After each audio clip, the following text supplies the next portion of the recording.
Ini buatku. Yang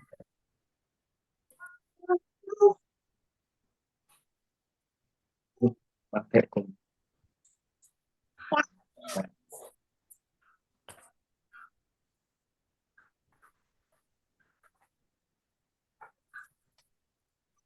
Sampun ketinggal.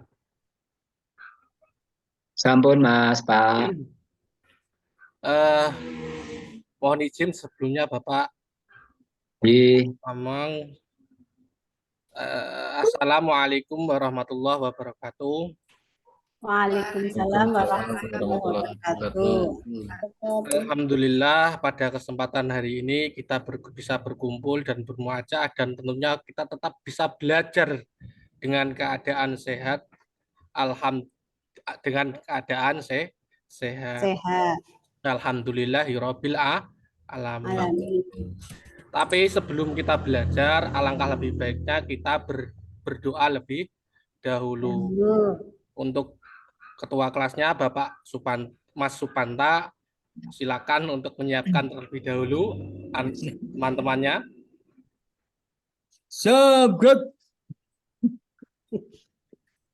Baik, kawan-kawan semua, disuruh Pak Guru Lil. Baik, marilah kita berdoa terlebih dahulu sebelum kita mengawali pembelajaran pada pagi hari ini dengan tertib.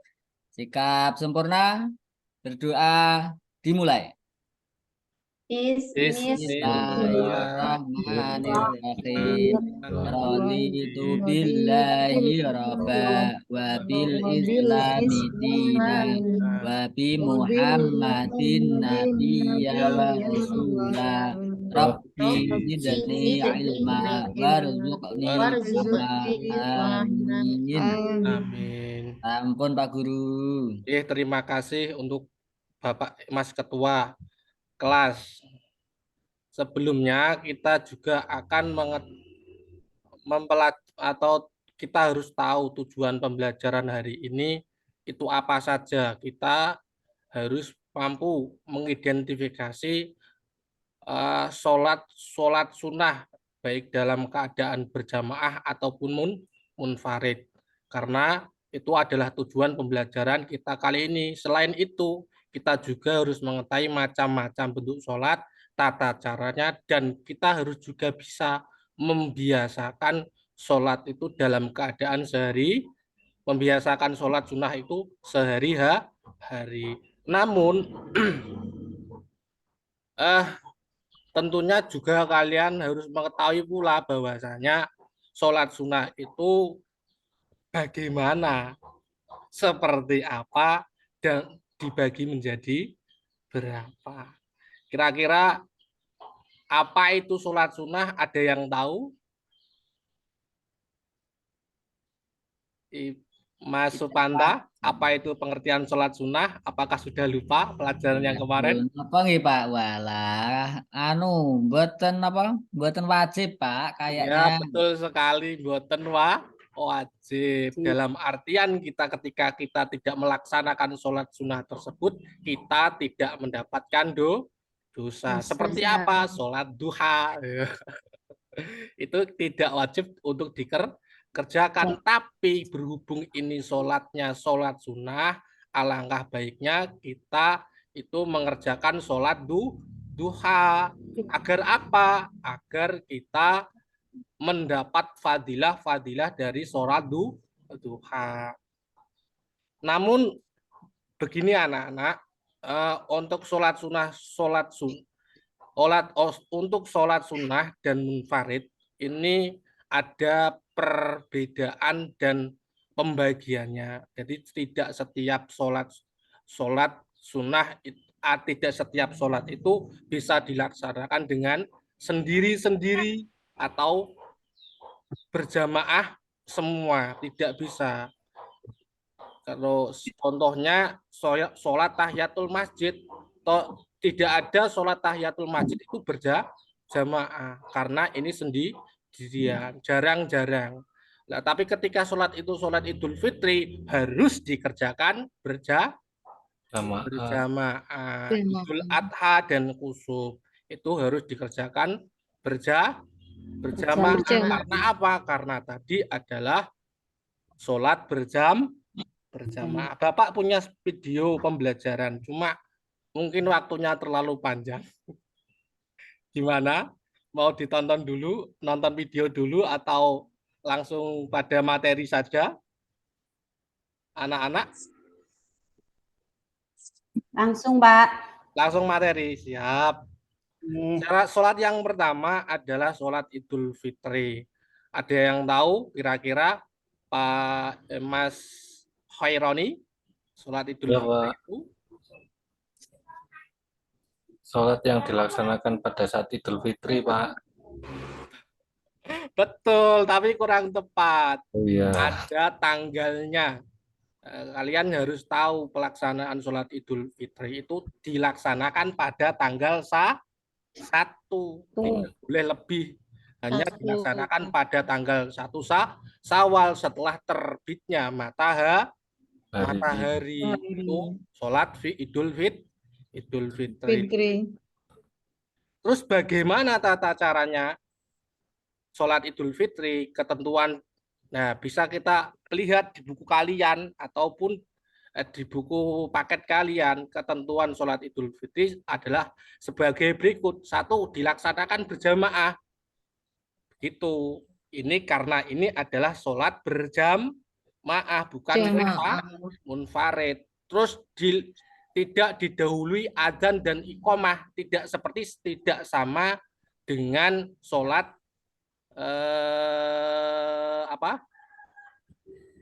Jumat yang didahului adanya adzan dan iqomah, dan dilaksanakan 2 rakaat dan rakaat pertama itu 7 kali takbir, dan 7 rakaat kedua itu 5 kali takbir. Dan di sela-sela takbir tersebut harus membaca di sela-sela takbir disunahkan untuk membaca lafaz apa? Ada yang tahu? Disunahkan untuk membaca apa itu? Bisa dibaca di paketnya. Subhanallah walhamdulillah wala ilaha illallah wallahu akbar. Terus tata caranya, ketentuan sholat selanjutnya adalah imam mengeraskan bacaan dan takbirnya. Jadi ketika kalian menjadi imam atau melakukan sholat, itu ada yang dibaca sir dan jahr. Kalian juga harus mengetahui itu. Sama ketika pelaksanaan Idul Fitri, kita juga harus mengetahui atau bisa membedakan mana yang bacaan jahr dan mana yang bacaan sir. Setelah melaksanakan sholat Idul Fitri, imam tersebut melakukan khotbah Idul Fitri. Tapi setelah khotbah selesai, kita tidak boleh buru-buru pulang. Ayo, kenapa kira-kira Pak Mas Sukmanta, kenapa tidak boleh buru-buru pulang? Saya dapat pahalanya, Pak. Karena harus menunggu selesai. Lalu sudah selesai sholat, sudah selesai khotbah, apalagi yang tidak memperbolehkan pulang. Kita tanda tangan imamnya, Pak. Ya, kita bisa melihat ada gambar tersebut bahwasanya setelah sholat sunnah Idul Fitri, kita juga disunahkan pula untuk saling bermaaf. Alhamdulillah, itu adalah salah satu manfaat sholat Idul Fitri, saling bermaafan. Sholat yang kedua, sholat sunnah yang kedua adalah sholat sunnah Idul Adha. Sama, sholat ini adalah sholat yang dilaksanakan mengikuti tanggal. Jadi tidak bisa dikerjakan setiap hari, setiap bulan, tapi dikerjakan 1 tahun sekali. Betul anak-anak? Betul, Pak. Betul, Pak. Setelah lanjut bagaimana tata cara pelaksanaan sholat Idul Adha. Pelaksanaan sholat Idul Adha itu tidak hampir berbeda. Yang menjadi perbedaannya tidak berbeda dengan Idul Fitri.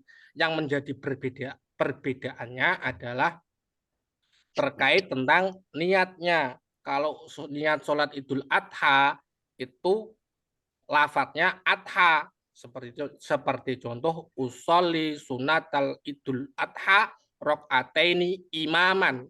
Ketika kita menjadi seorang imam dan ketika menjadi makmum ya makmuman lillahi ta'ala. Nah, kalau sholat Idul Fitri ya usolli sunata li Idul Fitri. Paham nggih? Nggih, Pak. Sampai sini ada yang ditanyakan? Alhamdulillah Ada, Pak. ada, bisa dilanjut lagi. Namun perbedaannya lagi ini adalah ketika sholat Idul Fitri itu kita saling bermaafan. Untuk setelah sholat Idul Adha ini kita menyembelih hewan Kurban. Alhamdulillah, bisa tepuk tangan lagi. Pinter semua muridnya. Terus untuk sholat sunnah yang selanjutnya adalah sholat istisqa. Apa itu sholat sunnah istisqa? Ada yang tahu? Kira-kira bisa diamati gambarnya itu bagaimana kira-kira? Hujan itu, Pak. Pak. Oh iya, Hujan. Sholat istisqa itu adalah sholat sunat untuk meminta agar diturunkannya hujan. Karena apa kira-kira? Karena nggak Kekeringan, Pak. Kekeringan. Sesuai di gambar tersebut, tanahnya gersang, pohonnya juga pada berguguran. Makanya kita disunatkan untuk melakukan sholat sunat istisqa. Nah, biasanya sholat sunnah istisqa ini dikerjakan pada musim-musim kemarau. Dan juga biasanya sebelum melaksanakan sholat istisqa ini kita berpuasa terlebih dahulu. Dan biasanya juga untuk melaksanakan sholat sunnah istisqa ini kita juga biasanya dilaksanakan pada hari Jumat. Setelah Jumat berkumpul dari masjid, kita berbondong-bondong ke lapangan atau tempat-tempat yang lebar yang mana sholat tersebut bertujuan untuk meminta agar diturunkannya hujan. Tapi perlu diingat, beda dengan sholat Idul Adha dan Idul Fitri. Pas ketika pelaksanaan istisqa, kita tidak boleh memakai Wangian. Betul. Kita dianjurkan untuk memakai pakaian biasa. Tidak boleh harus wangi. Pelaksanaannya bagaimana? Pelaksanaannya diawali dengan niat dalam hati. Seperti contoh, usolli sunatal istisqa rakaataini mustaqbilal qiblati adaan au imaman. Tapi yang menjadi perbedaan ini juga sama, tidak diadakan azan, tapi atau iqamat, panggilannya atau seruan untuk melakukan sholat ini cukup as-sholatu jami'ah. As-sholatu jami'ah. Terus yang sholat yang terakhir adalah sholat sunnah yang terakhir yang dilakukan dengan berjamaah itu adalah sholat sunnah khusuf. Apa itu khusuf? Ada yang tahu?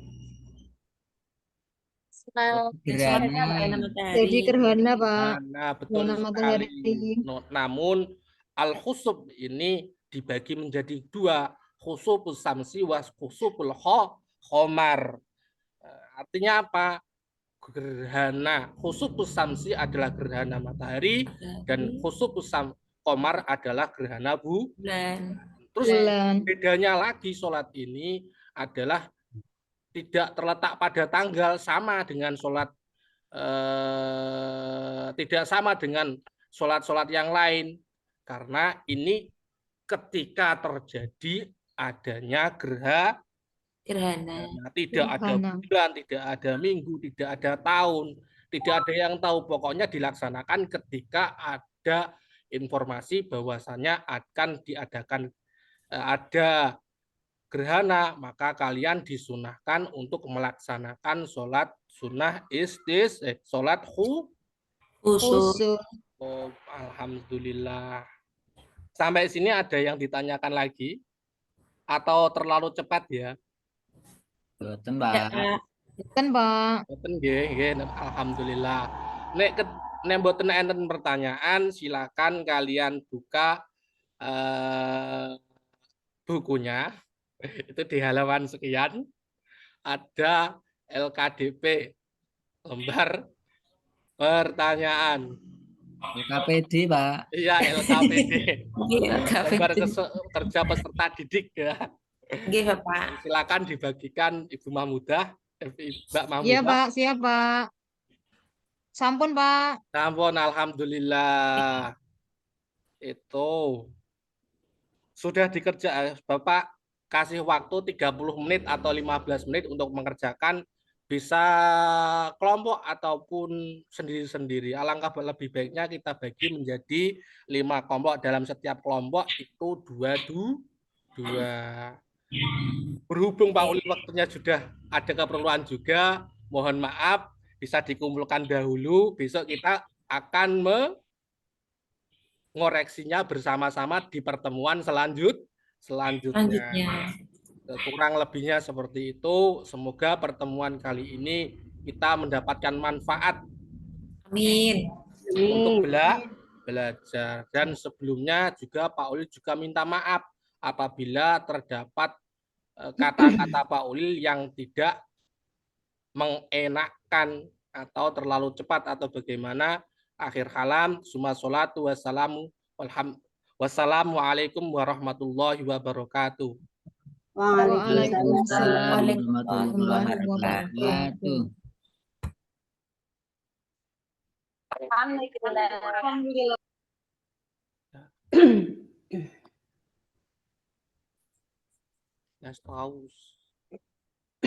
Terus pindah ke house nggih. Lanjut saja ke Bu Arina nggih, Bu. Terakhir nggih. Nggih, Pak. Mungkin sebelum maghrib sudah selesai. Ulil, silahkan. Pak Ulil untuk Nggih, keluar dulu. kedap Pak nggih.